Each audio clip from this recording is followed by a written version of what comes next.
When it comes to building an old and balanced looking bonsai with strong Nebari or surface roots, there are no shortcuts. But there are techniques that you can employ to speed up the process, which we'll cover in today's video. If you're new here, welcome to our channel where we share everything about the art of bonsai to help you improve your bonsai skills and become more creative with your bonsai. So let's get started. What is the best way to develop the most stable Nebari? What are some methods that you can employ to achieve strong and healthy Nebari? We have prepared a list of 3 proven methods to help you build the most stable Nebari possible. First, regular root pruning during repotting. This is the basis of Nebari development. Whenever you see aggressive downward growing roots, remove them. This will stop the tree from becoming pot-bound and prevent the tree from falling over. With no downward pull, the tree will start developing thicker and stronger lateral roots to keep it upright and anchored to the soil. By consistently removing these aggressively growing roots during each repotting, you're encouraging the tree to produce smaller feeder roots near the surface, which eventually thicken into strong, stable surface roots. Keeping the root ball compact and flat while maintaining a generous amount of fine feeder roots will help your bonsai establish a wide and stable Nebari. If you haven't watched our previous video on how to make your bonsai grow faster, be sure to check out the link in the description below. Second, the tourniquet or air layering method. In the early stages of developing Nebari, you can speed up the process by wrapping copper wire around the base of the trunk, just like how we do air layering. This method works because it restricts the flow of nutrients and water to the roots. The tree will react by pushing out new roots above the constriction point in search of water and nutrients. Because copper is non-reactive, it won't harm the tree when wrapped tightly around the trunk. Just make sure that you don't leave it on for too long, or else you might damage the roots. A good amount of time would be around 3 months during the active growing season, so spring and summer. To do this properly, first grab a healthy young tree with little to no Nebari. Then take a piece of copper wire, flatten it, and wrap it around the trunk base, making sure it's wrapped tightly enough to impede the flow of water and nutrients to the roots. Next, you want to bend the ends of the copper wire inwards so that it doesn't cut into the bark and cause the tree to rot. Finally, check the tree regularly to see if the roots have grown out of the copper wire. And once they do, you can remove the copper wire and plant the tree in a container with well-draining soil. You should start seeing new surface roots emerge from the top of the root ball.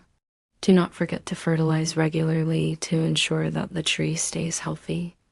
And the third method is the approach grafting method. Approach grafting is a great method for enhancing Nebari where coverage is sparse or non-existent.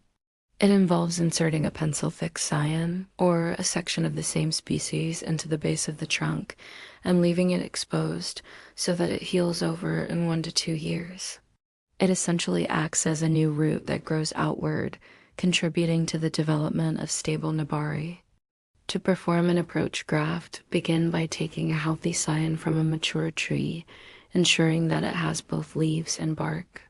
Next, insert the scion into the base of the trunk at a slight angle, packing the graft area with moist soil to maintain its position. Securely fasten the scion in place using grafting tape or rubber bands. As the graft heals, the scion will gradually merge with the root system, resulting in the formation of new roots that radiate outward from the graft site, effectively increasing the size and strength of the Nebari. Keep in mind that the success of this method depends on factors such as species compatibility and proper technique. Make sure you watch our previous video on how to do an approach graft step by step. You can find the link in the description below.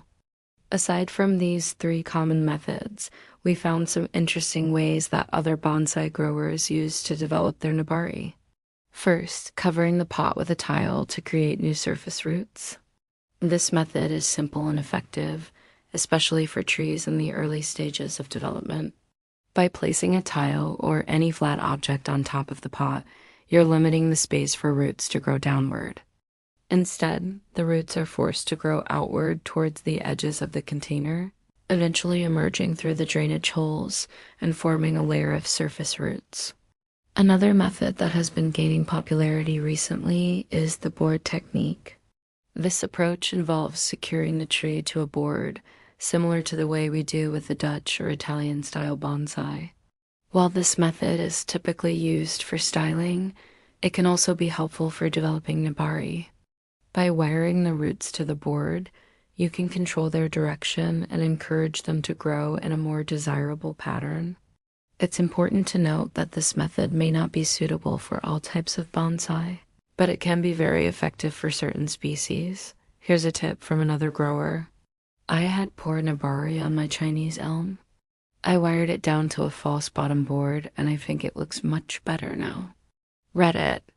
Whether you use one of the 3 main methods or the creative methods that we have shared, there are some things that you need to keep in mind.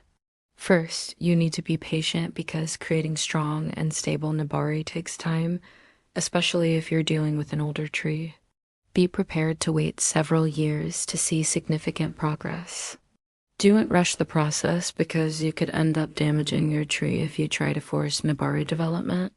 Second, you must maintain the health of your bonsai because a healthy tree is essential for successful Nebari development. Pay attention to factors like proper watering, fertilization, and pest control. A well-nourished tree with sufficient water will allocate resources towards root growth. Third, you need to consider the species of your bonsai. Different species have different growth habits, and some may naturally produce stronger Nebari than others. Research your particular species to understand its growth characteristics and any specific requirements for Nebari development. And fourth, you need to monitor for pests and diseases because pests and diseases can weaken your tree and hinder Nebari development. Inspect your bonsai regularly and take appropriate measures to control any issues that arise. Developing strong and stable Nebari is an important aspect of bonsai cultivation, especially when aiming for an old and balanced look. By implementing these methods and best practices, you can effectively enhance the Nebari of your bonsai, giving it a more mature and established appearance. Remember that consistency and patience are key to achieving the best results. Now it's time to hear from you. Which method works best for you? Have you tried any of these methods? Share your experiences in the comments below. And if you enjoyed today's video, be sure to give us a like and subscribe to our channel. Thanks for watching, and we'll see you in the next video.